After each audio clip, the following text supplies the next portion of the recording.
It's Sports by the Book at the South Point Studio. Here's Jeff Parles. Welcome in at Sports by the Book, South Point Studio. The site, as always, I'm Jeff Parles. Alex White is here as well. Good morning. Good morning. Good morning, everyone. Packed show today. I'm looking forward to it. Oh, a lot of Danny Burke. Burke baseball bets might as well be the name of the show today. Danny's with us in about 15 minutes. There it is. There it is. There it is. Look at that.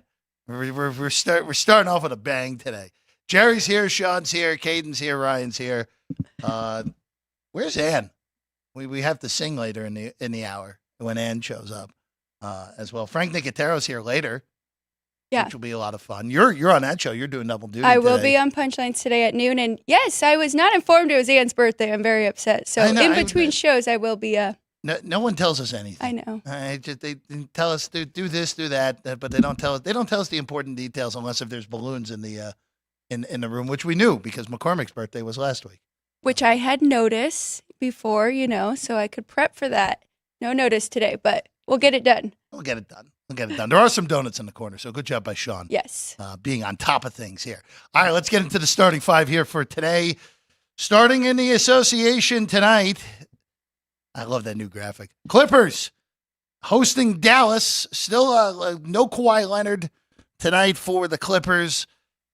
And the Mavs, who somehow are in a series tie here, they've won the 2 games Kawhi has played in. They've lost the 2 games Kawhi did not play in Dallas. Dallas is 3-point favorite tonight, 209 the total in the late game tonight in the association, Alex. One series that's been very tough to figure out. No Kawhi for the Clippers, and they do well. And then Kyrie goes off, and the Mavs can't figure out how to win a game. Of course, Luka limping a little bit, but we'll break that down a little bit later. Number 2, we also have a best of 3 on the ice between arguably the best 2 teams in the West. If you like Dallas, you have to lay minus 155. They are at home. Total on that one, 5.5. Juice to the over, minus 125. We'll get a full breakdown of this game a little bit later. It just, again, the only series in the NHL that was 2-2 through 4. There were some, we'll get to this in a little bit, there were some game 6 forced yesterday. That's games 6 forced for later this week with the Preds coming from behind and the Leafs winning in overtime. Not Ovaltine. We're not having any Ovaltine this morning on the show, but overtime win for Toronto last night in Boston. Number 3, this series is over tonight. Boston's 14-point favorites against Miami. 200 the total in this one. Derek White's behemoth game in Game 4, pushing Boston on the brink of eliminating Miami after Miami got them a year ago in the Eastern Conference Finals, Alex. That's right. And then the Heat also shocked them in Game 2, and since then it has been all Celtics. So I'm with you. I do think we finished that one tonight. You want 10,000 to 1 to win the series on Miami? 10,000 to 1, huh? Yeah. No. I don't think I want that either. I mean, maybe if we all go in together on that. But all right, McCormick, you're on it. But moving to number 4, Edmonton, $1.90 here at the South Point to send the Kings home. If you like LA, though, to push it to a game 6, plus 170 in that one. Total sitting at 6, juice to the over, minus 120. There are some 6.5s out there as well.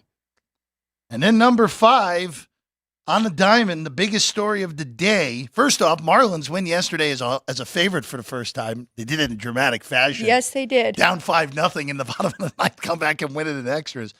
But the story of today in baseball has got to be the Mariners. Good credit to them, playing much better in first place by themselves in the AL West, and they're going for a 3-game sweep of the Atlanta Braves tonight, and they will send Hancock to the mound against Chris Sale.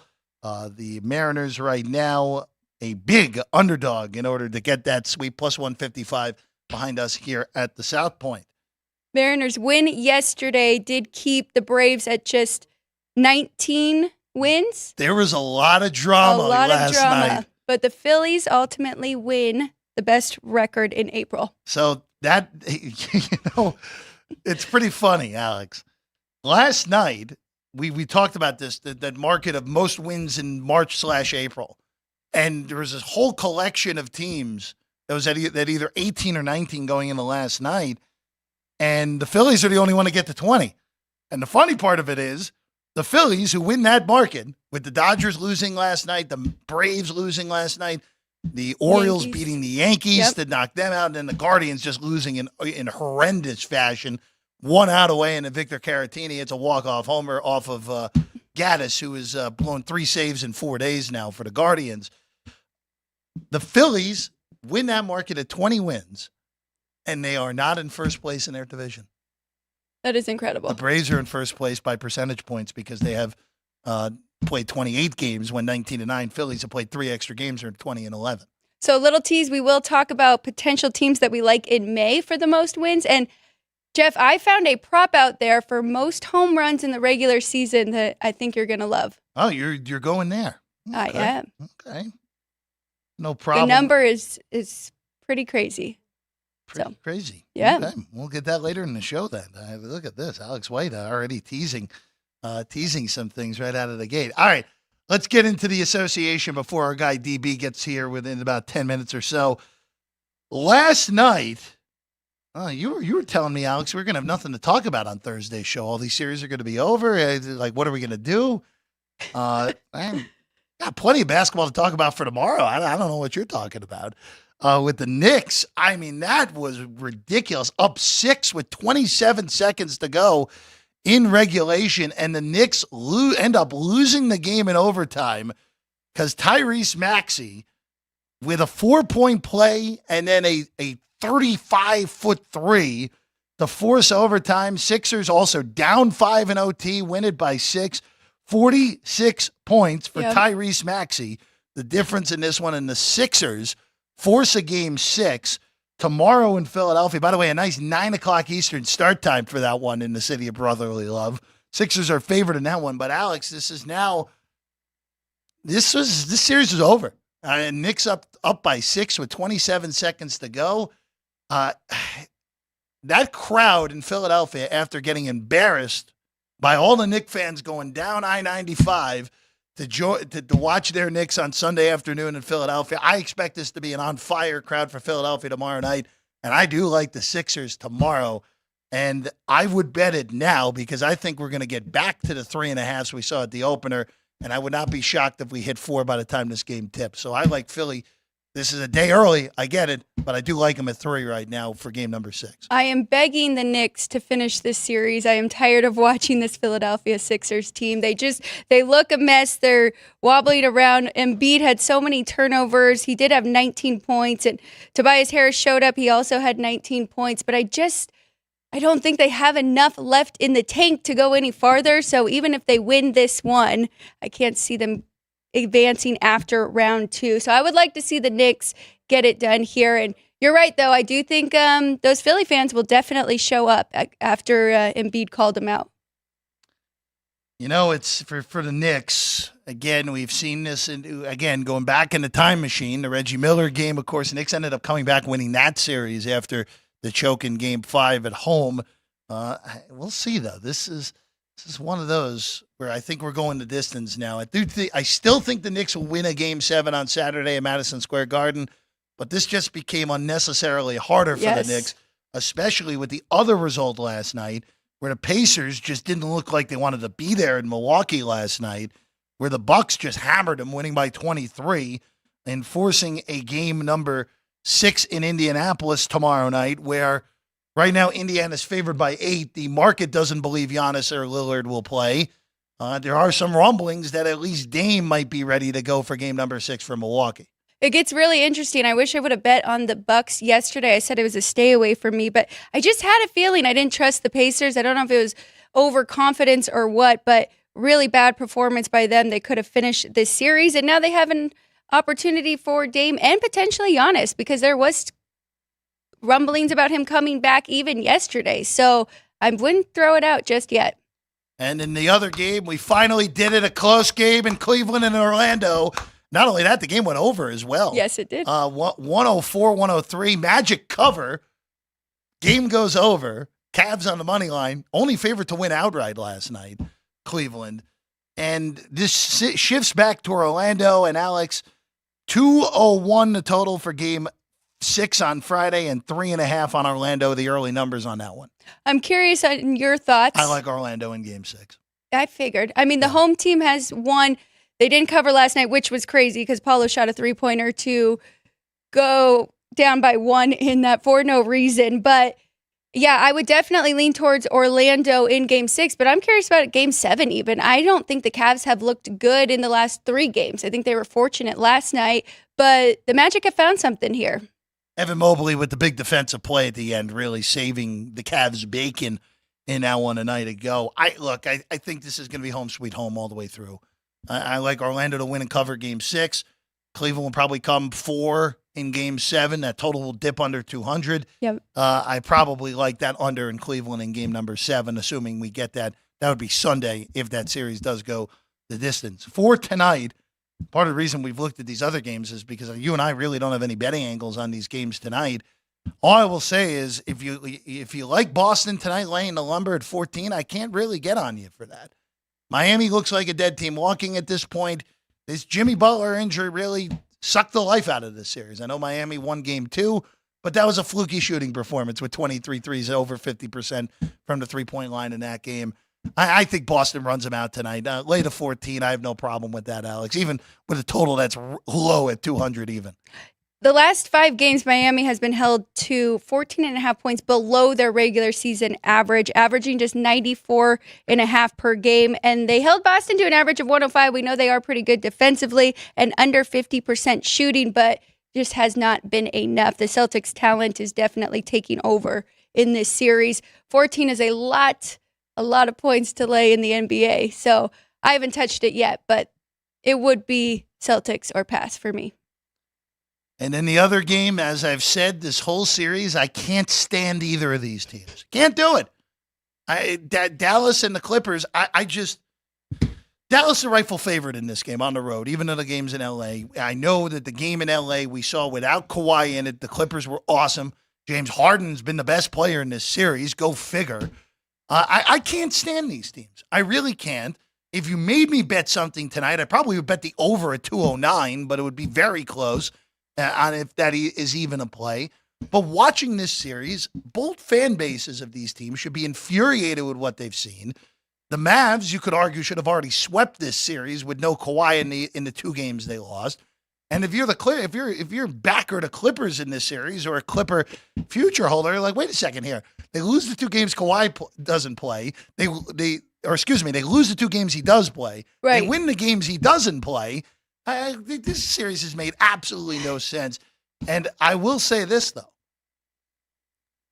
Oklahoma City's got to be sitting there and watching at this point, where the Thunder, I'm curious to see where those numbers come, regardless of who it is. They'll definitely be favored over the Clippers, and they're going to be a bigger favorite than I thought they would be against the Clippers if the Clippers get out of the series. I'm curious to see what a price against Dallas would be, especially if Dallas wins the series, let's say in 7, Alex. Well, Luka's not 100%, right? And we can see that he's not really able to play defense, so it's really affected them. I think this is a crazy stat here, Jeff. The Mavericks are the first team ever to lose an NBA playoff game in regulation while having one player score 40-plus points. That was Kyrie, and another have a triple-double with Luka. So, I mean, that right there kind of sums up what this series has been between these two, but it's been fun. And, I mean, it's a back-and-forth battle. I think we'll go all the way to Game 7. The most infuriating series by a wide margin in the association so far. Of course, Thunder already sitting there. They're going to play the winner of that series. The Nuggets and the Timberwolves are starting on Saturday night. Nuggets about a minus 230 favorite in that series. Plus 190, plus 195 on a take back on the Minnesota Timberwolves. Again, we'll get to the ice a little bit later as we had 2 advancements and 2 series advancements going to Game 6s later in the week. But first, we'll take a quick break. When we get back, Danny Burke, he'll join us next. He has a ton of baseball here on a Wednesday. It is Sports by the Book, South Point Studio. From the South Point Studio, the perfect blend of sports. But I think the Niners are going to wear them down. Detroit Pistons lost their 36 games. Comedy. See over-under on that relationship lasting. I'm going to put mayo in the coffee. Yes. I am beautiful. And a whole lot of Pittsburgh. In Pittsburgh. Pittsburgh. Yeah.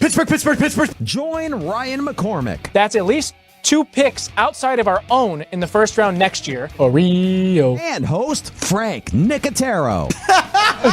When I look at the clock, I go, ah! Ah! Oh! Watch Punchlines live at noon every weekday.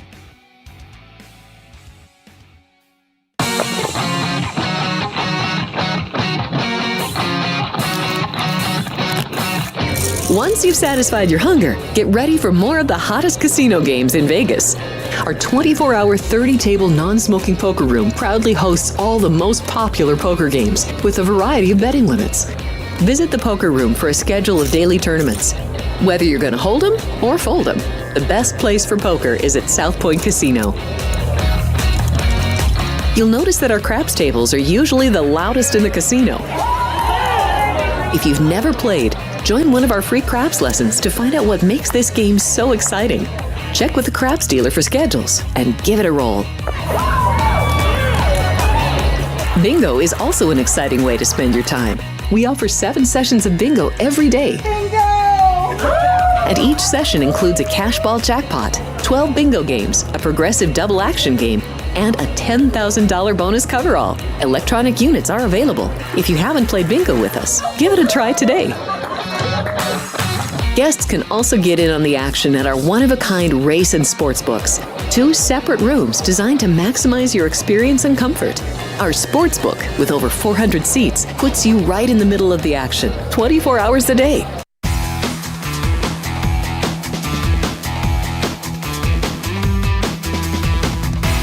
Welcome in at Sports by the Book, South Point Studio. I'm Jeff Parles, Alex White alongside, and now joining us, our good friend in his usual Wednesday after being with you on Thursday last week. Yes, appreciate that. Burke's Beat is the website. It is the podcast as well. Our guy Danny Burke in the middle of your screen. Salmon. See, that's the color. You've told me that's the color now. There you go. For our guy DB. What's up, buddy? How you doing today?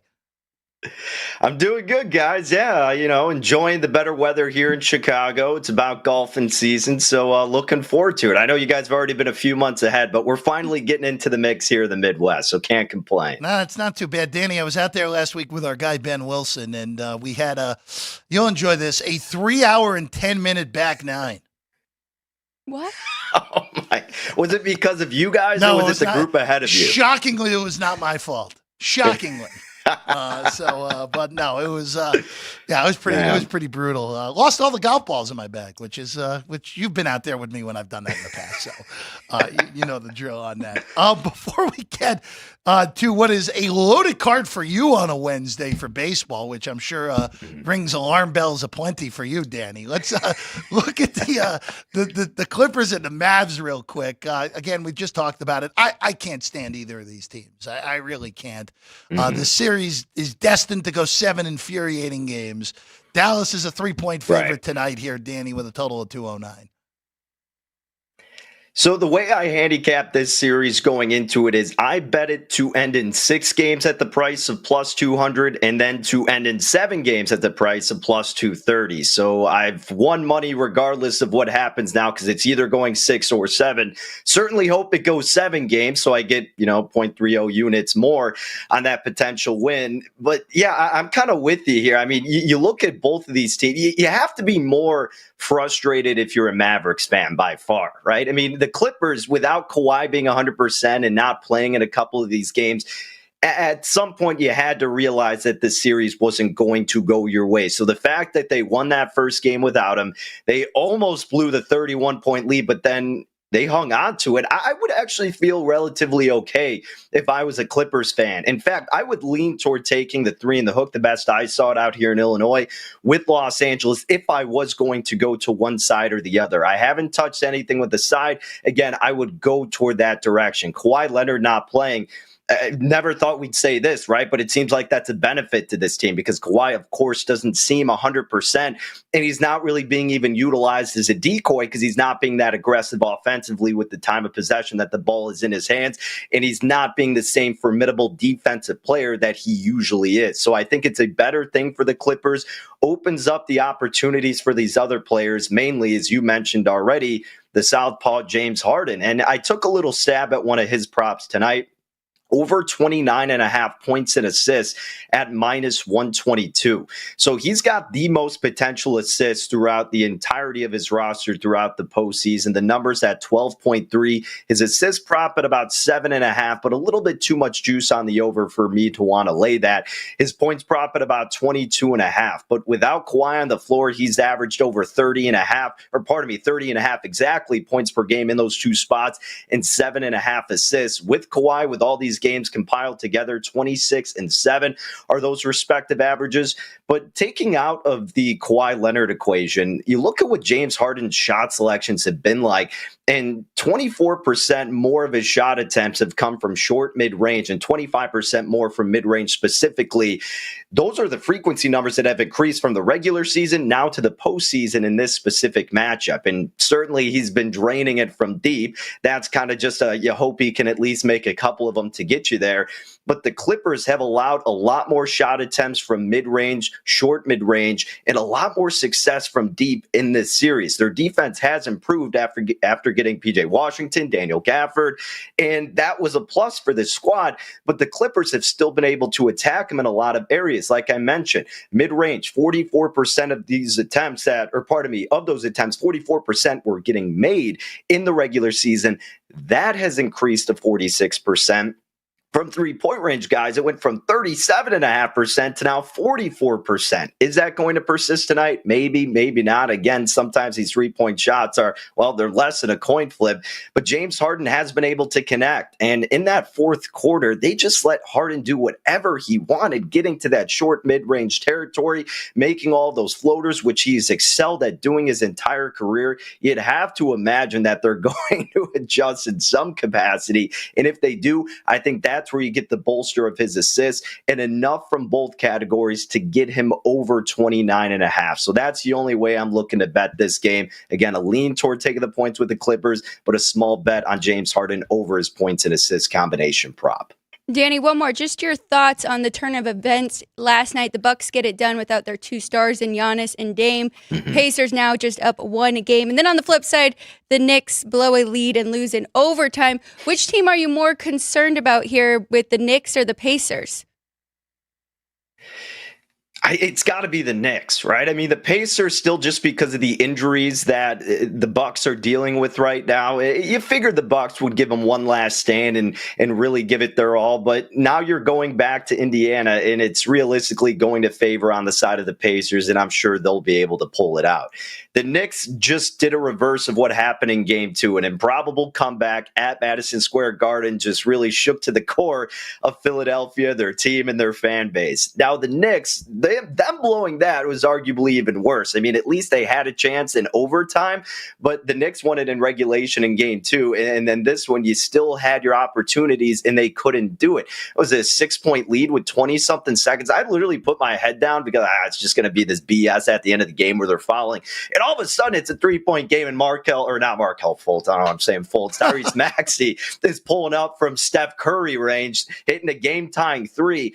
And then in overtime, it's ridiculous, and I tweeted about this, but the offensive philosophy, and I get that this is a majority of how the offense is conducted, solely relies on Jalen Brunson ISO or a high screen from Hartenstein. You got to switch it up every once in a while, because after Hartenstein sets that high screen, there's no usage for him whatsoever. Brunson's never dishing it off to him because Hartenstein's not really an offensive threat. So why not get a guy like Anunoby, like Hart, to set a screen? So at least after they set it and roll, you can have a secondary option. So it's not just Brunson taking every freaking shot. I know Tibbs has these guys conditioned. At some point, they're going to falter, and we saw that happen at the end of regulation and in overtime with so much of that reliability on Brunson. He's a stud, but he can only do so much when so much of the weight is put on him. It's going to be a crazy Game 5. I still like the Knicks here, but man, this is a scary series now for New York. Danny, let's go to the Diamond. Let's start with the battle between our two teams, which in what has been a very bizarre series so far at Citi Field. And, you know, to the casual observer, this actually would not appear to be a high-end pitching matchup. But you know what?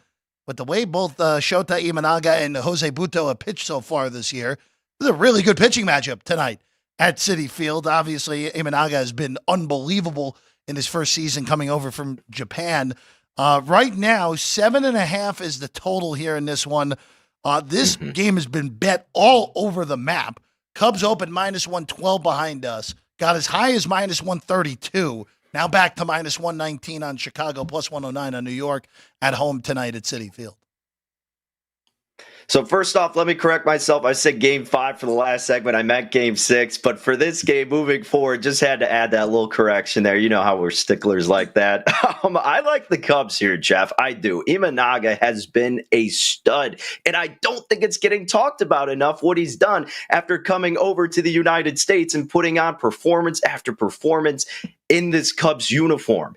I mean, look at him. I mean, in 27.2 innings pitched, his ERA is sub-1. His expected ERA is 3 flat, which is still incredibly manageable and impressive for a guy making his debut for his career in Major League Baseball. His skill interactive ERA, 3.13. When you look back and go, okay, what should his true ERA should have been? That's still a great number. And his line drive percentage, sub 16%. So when these opposing batters are making contact, it's not really coming out firing. They're not getting the strongest of the barrel on the ball. So Imanaga, very reliable pitcher. Butto on the other side for you, Jeff, and your Mets. Look, he's been strong, but I think there are some concerns with him, most notably the fact that he's almost walking 5 batters per 9 innings. His ERA is 2.86, but his expected ERA, 4.80.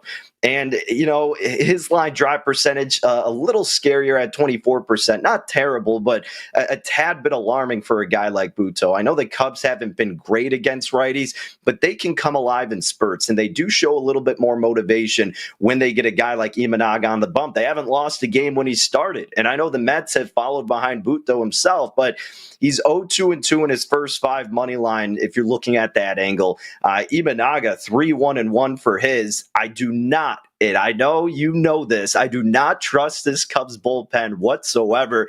Despite Diaz blowing it to Morel the other night, the Mets still have a tremendous bullpen themselves. So I'm looking to handicap it on the first 5 money line with the Cubbies, -$130.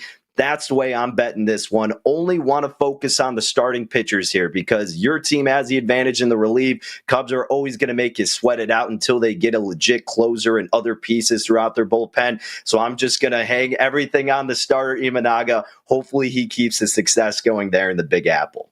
I've been looking at a lot of baseball props lately. I was looking at Rookie of the Year. NL Rookie of the Year, Imanaga is a co-favorite, +350. With this next guy, and you're looking at this game too, and that is Yamamoto for the Dodgers. They are -140 here at South Point, but Jordan Montgomery will get the start after he was a scratch yesterday with that B nonsense. Total in this one is 8.5, juice to the over. Yeah, that would be an absolute nightmare scenario. I can't stand being around bees. Anything that flies around me and has the potential to penetrate my skin and sting me, I just want nothing to do with that. So I can't blame him for calling that game. That looked like a disaster. But yes, Montgomery's scheduled to start today. I'm going to be fading him. Look, Yamamoto's been a strong pitcher as well. Not as great as Imanaga, but still putting quality starts out there. He's pitched 28 innings, 3.54 ERA. His underlying metrics showing he should actually be doing better as his xFIP is 263. His skill interactive ERA, 266. The Diamondbacks are such an odd team here because they're one of the best offenses against southpaws, but against right-handed pitching, 3rd lowest weighted runs in all of Major League Baseball. So I think Yamamoto is going to have a strong start here. And you look at Montgomery, he's been really good in the only 2 starts he's had so far, but the sample size isn't big enough to really be able to trust him, especially against an intimidating lineup that is the Los Angeles Dodgers, top 10 in weighted runs created plus against left-handed pitching. I think the Dodgers get the job done here. I laid -$140, a little steeper, but relatively speaking, that's affordable for what we usually see this Dodgers team at. So I think Los Angeles pulls this thing out. They're able to put a little bit of harm on Montgomery and hurt some of those numbers early on for his starts this year. Danny Burke with us right now, going through some of the games here on the baseball card on a Wednesday. Danny, let's go to Anaheim. Phillies dramatic last night to get to the 20th win. The winners of the March/April most wins prop because of that comeback last night. They'll send their ace, Zach Wheeler, to the mound tonight against Patrick Sandoval of the Angels, minus 220 on the Phils right now. That thing has just jumped in the last few moments. Plus 190 now. That is a significant jump since the beginning of our show, a 30-cent jump to be exact in the last 25 minutes. Total 8 of this one, Danny. Well, Jeff, I'm a sucker for feeling pain with this Phillies team because I'm hopping back on them tonight, laying the run in the hook, the run line there, minus 110 against the Angels. And I say that I'm a sucker for this punishment because earlier this year I had a bet on the Phillies when they were playing your Mets and they had that 6-1, 6-3 lead, and I had them on the run line, and the Phillies blew it in the ninth and end up winning by 1. And then I had the Phillies on Monday night start out with a 3-0 lead. They blow it, and then they get the lead again, and then they have a wild pitch that brought in 2 freaking runs, and they end up losing by 1. So this team has caused me a little bit of heartache, but I'm going to go back to the well with them tonight because, as you mentioned, Zach Wheeler, their ace, is taking them out, and he has been incredible. They haven't really gotten the wins for him. He's just 2-3, but he deserves them. I mean, his ERA at 193, his FIP is at 244, his ground ball percentage at 53%, exactly what you want to see, and then some out of a starting pitcher. And we know Mike Trout out of the lineup. Angels middle of the pack against right-handed pitching, but look, this is a rubber match here, and the better team should find a way, especially with one of the best pitchers in baseball right now in Zach Wheeler. And then you got the southpaw Sandoval taking the bump. His ERA 6.33. His underlying metrics showing he should be a little bit better, 4.11 on his xFIP, though his batting average of balls in play is at 390, so these hitters are making some good contact against him. He's almost walking 5 batters per 9 innings. The Phillies top 10 against lefties and weighted runs created. Plus, they got a 339 weighted on base average. Also, the Angels have the worst ERA in Major League Baseball throughout the relief staff. I know the Phillies bullpen has killed me, but the Angels has been worse. So I laid the run line there with the Phillies. I also took a little flyer on a prop for Sandoval under 16.5 outs recorded. Several books had it as high as minus $140. And while I like the bet, I didn't want to lay that much. One in particular here in Illinois had it at minus $121. So I threw a little piece of that, hoping and thinking that the Phillies offense can cause some damage to Sandoval early on. He's only gone over this mark in like 2 out of 6 starts. He's averaging 4.5 innings pitched per outing. So I think they can get to him early and he'll stay under 16.5 outs recorded. Danny, the White Sox finally were able to string some wins together, but the Twins going there, if you like them, you have to lay $2 in this one, total 9. What do you think about this pitching matchup? Yeah, I took a little piece of the over here because of this pitching matchup and because of the wind. It's going to be blowing out to left center field, guaranteed rate field at Hitter's Park. That probably doesn't get acknowledged as that as much as it should, just because they're under the shadow of how big of a Hitter's Park Wrigley Field is.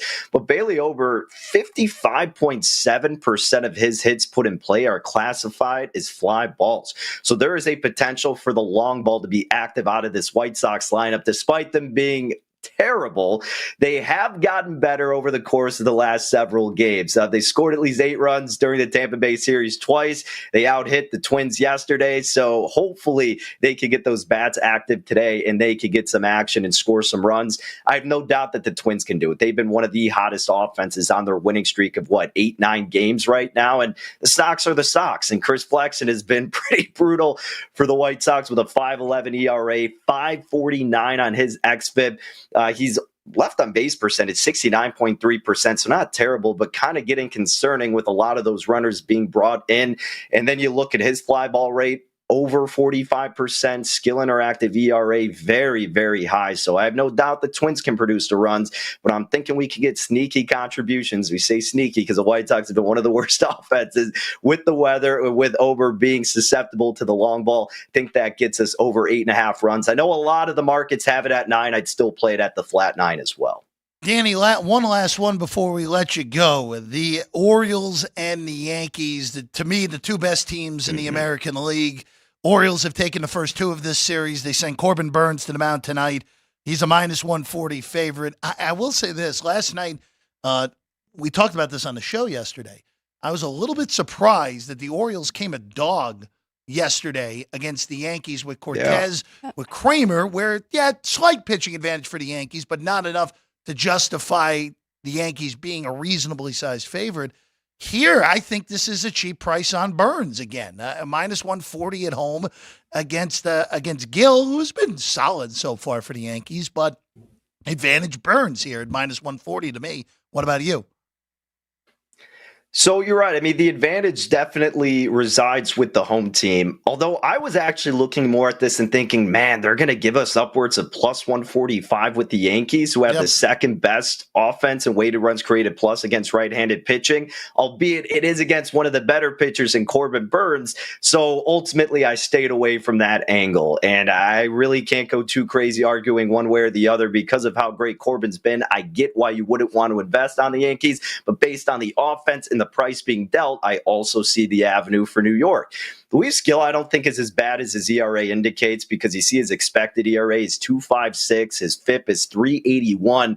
235 on his batting average and balls in play. Remember, you want that under 300, so he is well under that. Pretty high ground ball rate at 40.4%. What really raises the red flags here is the fact that he's walking almost 7 batters per 9 innings, which is just insane that he's been able to manage some of these other numbers despite getting so many batters free bases. I think that'll come down. It has to come down a little bit, right? And I'm hoping that's going to be the case throughout the first inning, because I bet the no run in the first inning for this matchup. I think it's going to be lower scoring in general, but if Gil is going to struggle with walking batters, at some point that's probably going to haunt them, you would think. And Burns, I think, is due for a little bit of regression in the sense that how great this Yankees lineup is. They do have some familiarity with him, and because he has had some rough innings, he's managed to get around it, but at some point he'll probably pay the cost. But I'm just hoping they can have a seamless first inning here with no runs. So I laid the minus 110 for the no runs. Gil is not allowed, knock on wood, a run in the first inning in all, I think, 5 of his starts. Burns has allowed one in every one of his starts except for one. So 5 out of 6, somehow Burns has allowed a run and then completely managed it after that. But the Yankees bats, despite me saying they're second in the entire season against righties, over the past week or two, it's slowed down a little bit. So now against a real top threat pitcher in Corbin Burns, I'm hoping at least with this first inning, they can stay alive. So no run first inning, the only action I ended up having between the Orioles and Yankees, guys. He's Danny Burke. Of course, Burke's Beat is the podcast. It's the website as well. Danny Burke 5 on Twitter as always. DB, we'll see you again next week. Thank you for hanging out with us today. Appreciate you both. Yeah, thanks for having me on. Take care, guys. Of course, Danny Burke, Thank you, everyone. Danny. All right, when we get back, a shocker coming for VGK tonight. We'll tell you what it is and how it may have impacted some of the numbers out there. We'll discuss that next. Sports by the Book, South Point Studio.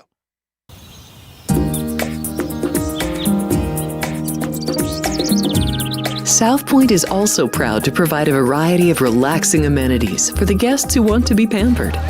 Soak up the sun and let your stress melt away in our lagoon-style paradise swimming pool.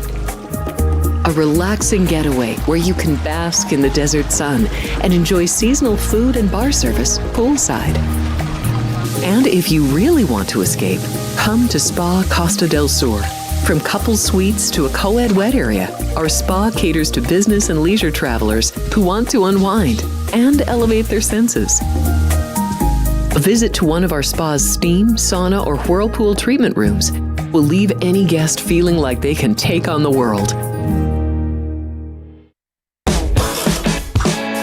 Our gaming amenities include over 60 table games and over 2,600 of the most popular slot and video poker machines. We have penny slots, including the popular Buffalo games, and real machines like Wheel of Fortune, Triple Sevens, and Megabucks. If you prefer video poker, try Deuces Wild, Double Double Bonus, or a variety of multi-denomination games. Or try your hand at one of the most popular casino table games in the world, Blackjack. Don't let the game intimidate you. Blackjack, also known as 21, is both easy and fun. And our dealers are always happy to assist. And the best part? Blackjack always pays 3 to 2. Next, check out the roulette tables. Roulette is one of the easiest casino games to learn, and so much fun to play. It's a favorite of both beginners and seasoned players. In addition to blackjack and roulette, our casino pit features over 60 popular table games like Baccarat, Pai Gow Poker, 3-Card Poker, Ultimate Texas Hold'em, and Mississippi Stud. So get out of your room and come join in the fun.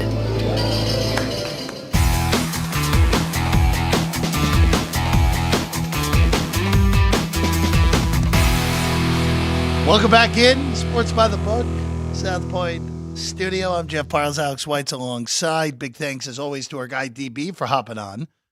Always a pleasure to chat with him on a Wednesday. Tomorrow on the program, Ralph Sirocco joins us. Kentucky Derby is on Saturday, and that will also be a nice little promotional tool because Ralph Sirocco will have a Race Day Las Vegas special here at the South Point Studio tomorrow at 3 in the afternoon. John Lindo will be there. Dwayne Colucci will be there. Very good, everybody. Also have Jonathan Hardoon will be there as well. Special guest will be there. Ooh, special guest. The question mark is making an appearance on the show tomorrow. That's tomorrow at 3. Ralph will be here to preview that and also give some early thoughts for at least one horse racing novice here on the desk. I'm talking about myself, Alex. The Kentucky Derby is always my $20 donation to whatever race book I end up, or to the Parimutuel Fund, I should say, wherever I end up placing. That's always what it ends up being. Can you believe it is the 150th? Yeah, I believe that. That is horse racing. Look, it's the fantastic. sport of kings. The sport of the kings. Horse racing, of course. Yeah, so tune into those. Those will be great shows. I'm Looking just forward to intrigued by the question mark. I want to see how the question mark's going to speak on the on the show in a few days. See, we bored Jerry off. Jerry got up in the middle of the show and left. So we have some matchups here for the Kentucky yes, Derby. we do. That is behind us at the South Point You want to see this? Sportsbook. Anything catching your eye already? Alex, I'll be honest with you. I haven't done anything yet. I have to go listen to Ralph's show from this morning to get myself ready so I can prepare to jinx whatever horses Ralph likes. Which, sorry, Ralph, in advance on that. So there we go. What about also, these odds? I bet those can tempt you. These odds are up completely now. Obviously, Super Bowl odds have been up for months here behind us. Conference championship numbers solidified. Division odds solidified. We'll have a full discussion on this a little bit later in the week. I know Caden's working on getting these into the system. The Kansas City Chiefs are the only division price you have to lay. Everyone else, you're getting a price. -200 on KC in the West. The second shortest, I just want to make sure I'm reading this right. Oh, actually, San Francisco as well, you're laying a price, which makes sense. Yes. Niners -225, Chiefs -200, and then the Eagles are the third shortest division price of +110, and the Cowboys are +120 as well. So And that is flipped already. Isn't Some that books, maybe not here, because Christian Company waited and they're smart, but I saw a lot of books open with the Cowboys. Yeah, I would. I don't like either of those teams. Let's just go with that. I thought you liked the Eagles' moves in the draft and picking up the corners. I would love to find a reason to bet Washington at 14-1. I'd love to find a reason to do that. I don't think I can, but yeah, all I'll say is the NFC this year, the best division by a wide margin, and we'll have plenty of time to talk football through the summer, as we know.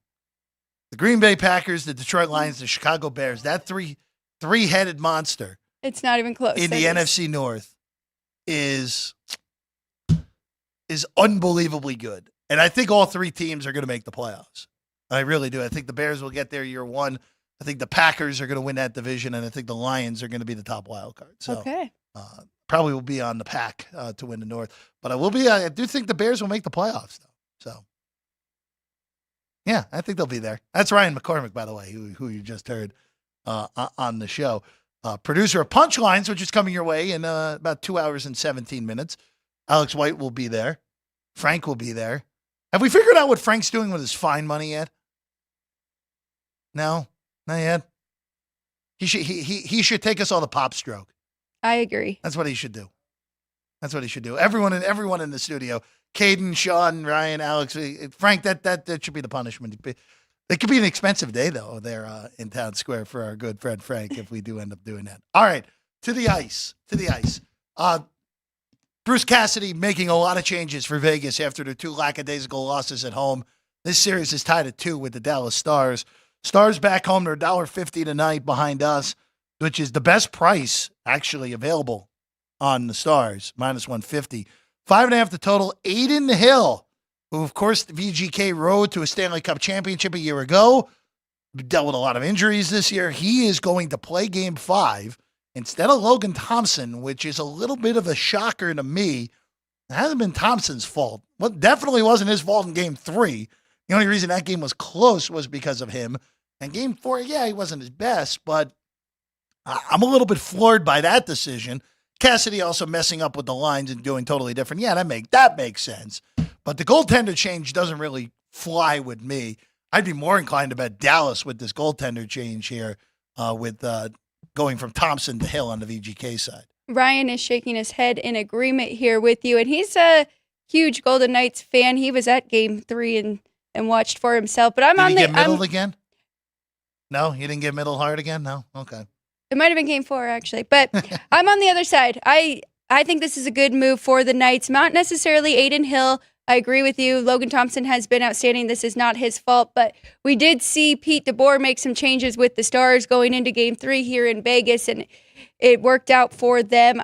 Both of these teams are so dominant. They're both so deep. So I just think Knights had to mix it up a little bit. They weren't gelling well. And going back to the goalie part on this, Aiden Hill's been there before. He's done this. He got them to the Stanley Cup, got them the championship last year. So I can understand as long as he is 100% healthy, because I wouldn't want them to put out a goalie who isn't 100% over Logan Thompson. But as long as he's 100% healthy, ready to go, I do understand the move here. Not a big play for me in this game at all. I think the total is correct, but I lean to the Knights here. I'll put a little bit on the money line. Okay. Well, you and I will be opposite on that one. Two-way action. There you go, Vinny, wherever you may be on this Wednesday morning. Just like that series that is now set with the New York Rangers and the Carolina Hurricanes. Well, we'll get to that in a little bit because I want to hit the second game, and then I want to talk about that. The recap still. Okay. Because I'm a little bit floored by some of the early series pricing that's out there, at least on some books that are not in Nevada. The Nevada prices, I think, are a little more right, but we'll get to that in a little bit. Edmonton looks to close out LA tonight, minus 190, total 6, plus 170 on the LA Kings. Alex, I think this is very simple. You take the over, and you hope you get an offensive explosion plus empty netters, and I think you should probably be okay after that bizarro Game 4 where Edmonton took less than 15 shots and won the game 1-0. You're right. It was very odd, especially for these two going head-to-head. If you can get 6, I definitely like the over, and I think that is the right play. I think 6.5 was a fine number there. Maybe some sharp money is coming in on the under because of that 1-0, and they're thinking now we have a Game 5 here, so it's going to get even tighter, but not with these two. And I just have to point out the biggest difference between these two in this series is the Oilers have been the best man advantage team in the playoffs. They have scored in 8 of 15 power plays, while LA has been the worst, 0 of 11. And that says a lot for the other team when it comes to the power kill as well. So Edmonton has been very good. They have figured things out. Zach Hyman, 6 goals in 4 games. McDavid, 9 assists and 10 points in this series. And Edmonton has 4 players with 14 or more shots on goal. They are the only team right now in the playoffs who have that. So I agree with you. I think Edmonton should close this out. I'm not going to lay the minus 190. I've seen crazier things happen, but I do like the over 6. Yeah, I think that's the best bet in this game. 6. Take out Game 4. This has been an overfest in this series, and I really think, that was an anomaly. What we saw in Game 4 was a complete anomaly. The least amount of shots Edmonton's won a playoff game in over 30 years with. Very strange. And the Kings are going to have to score in order to hang around in this one. And I think we'll see a lot more offense and shots on goal from the Oilers. Alex, I will throw one thing at you before we get into some series prices for the Rangers and the Carolina Hurricanes, who advanced last night with a win over the Islanders. That game was tied going to the third period, and then Canes have done what they've done all series. They've just found a way in order to win that series. I do have a soccer bet for you real quick. Okay. Of course, it is Champions League semifinals. Bayern yesterday in just a wacky game against Real Madrid, a 2-2 draw in Allianz Arena in Bayern in Munich. In Dortmund today at Signal Iduna, I like PSG on the road. They're plus 130 away from home, but I do like PSG to win that game on a 3-way line. That includes the draw, so we'll take PSG there. I think we're getting a PSG Real final when this is all said and done. That's at Wembley later in the month for the Champions League final. All right, to the other East series that we already know. Leafs extend their series with Boston. We'll get to Game 6 in a little bit. That game's tomorrow night. We'll also have talk on the show about that. Alex, right now, the early series prices I am seeing out there on the Rangers and the Canes vary from anywhere from minus 120 on Carolina, even take back on the Rangers, to as high as minus 140 on Carolina and plus 120 on the take back on the Rangers. I think that price is wrong. I know that the market has Carolina as the betting favorite to win the Cup. I get that. Home ice, I think, matters in this series. And the Rangers, even though, yes, I know you're going to throw the President's Trophy curse at me. I don't care in that spot. Home ice will matter in this series. One of the few places I'll actually give a little home ice will be New York at MSG. Rangers did exactly what they were supposed to do in that round one series. They looked the part. They dominated the bad team. They sweep that series. Yeah, Carolina 1-5, but few different bounces. The Islanders have a 3-2 series lead, and we're going back to Elmont with the Islanders having a shot to stun everyone and win that series. I think the Rangers are playing better hockey. They have home ice. The goaltenders, I think, are pretty even in this series. Give a little lean to Shesterkin as well. Plus price, give me the Rangers to win this series and get through and get to the East Final. And I think they'll probably be the winner of this series. I think will come out of the East and more likely than not win the Stanley Cup. So I like the Rangers. If you want to take a Rangers Cup future because of that, I don't have a problem with that as well. I'm with you. I do think the winner of this series will come out of the East. I think that minus 140 is a little aggressive. I think the minus 120 and the even money on the Rangers is probably the right line there. But you're right. I think home ice will mean a lot in this game for both of them. But the Canes have been very good on the road this year as well as at home. And, I mean, so have the Rangers. This is going to be really good. Canes 25-13-3 away. Rangers 25-12-4. So we're in for a great series between these two. Both of them have great goaltending, Anderson and Shesterkin, and then they're both very deep. The one thing that worries about me for the Rangers, and I can make a case for the Canes, is they've too many penalties. Mm-hmm. They put the other team on the man advantage too often, and they can't do that against Carolina because they will capitalize. Yeah, and these are to me, this is team number. I think these are 1 and 3 in the NHL for me. I still think Dallas is slightly better than Carolina, but they're so compact. And also, too, if Colorado's going to play like they did against Winnipeg, look out, everybody. Look out, because that was domination by Colorado in that round one series with the Jets. They can't play in the playoffs. They were awful last year against VGK after winning game 1. And now this year, they win game 1 and then get gentlemen swept, backdoor sweep from the Avalanche. And by the way, the likely Vezina winner, Hellebuck, double the goals allowed in this series than he did per average in the regular season. So just a nightmare for Connor Hellebuck after an amazing regular season. Winnipeg is done. Colorado, by the way, will play the winner of the VGK Dallas series.